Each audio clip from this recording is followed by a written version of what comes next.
Item Number: SCP-003 Object Class Euclid Special Containment Procedures. SCP-003 is to be kept in a standard humanoid containment cell.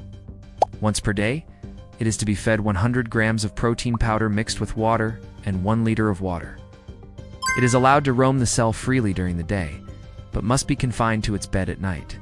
No personnel are to enter the cell while SCP-003 is awake unless absolutely necessary, in which case a tranquilizer dart is to be used, and the personnel must wear an anti-static wrist strap connected to a grounding wire. That terminates on the cell door.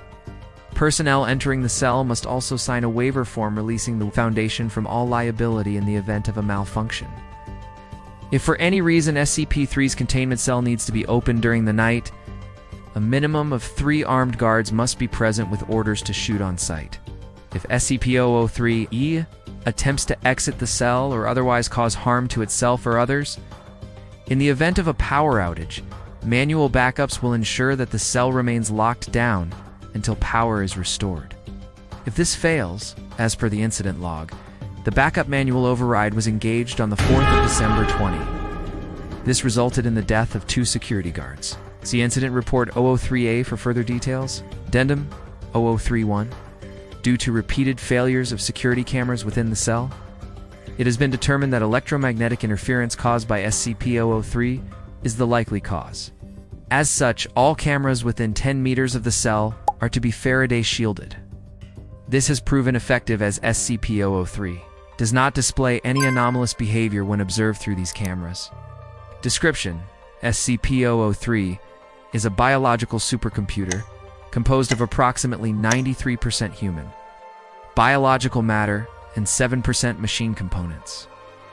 The origin of these components, nor the means by which they were integrated into what appears to be a humanoid skeleton, is currently unknown. SCP-003 was recovered from an undisclosed location alongside several other items of significant technological advancement, including a 40mm grenade launcher utilizing depleted uranium rounds capable of breaching. 30 centimeters of concrete and steel. Recovered along with it was a semi-automatic pistol, which upon firing releases a bolt of lightning capable of incapacitating multiple targets. These items have since been designated SCP-004 and SCP-005, respectively. Further information on these items can be found in their respective files. Due to the highly advanced nature of these items and the lack of any identifying marks or instructions, it is hypothesized that they were designed and manufactured by SCP-003. However, this cannot be confirmed. Further testing is required. The majority of SCP-3's body is composed of what appears to be a highly dense metallic alloy. Its hands are encased in what appears to be an exoskeleton. SCP-003 is able to manipulate these appendages with what seems to be an inhuman level of dexterity. Analysis of the exoskeleton has shown it to be composed of chitin, a substance typically only found in arthropods like insects and crustaceans. When awake, SCP-003 exhibits signs of extreme intelligence and has demonstrated a capacity for learning. It is able to understand and respond to voice commands, and has displayed an aptitude for problem-solving far beyond that of a human. However, it is unclear whether this is simply a result of its advanced programming, or if it possesses some form of consciousness.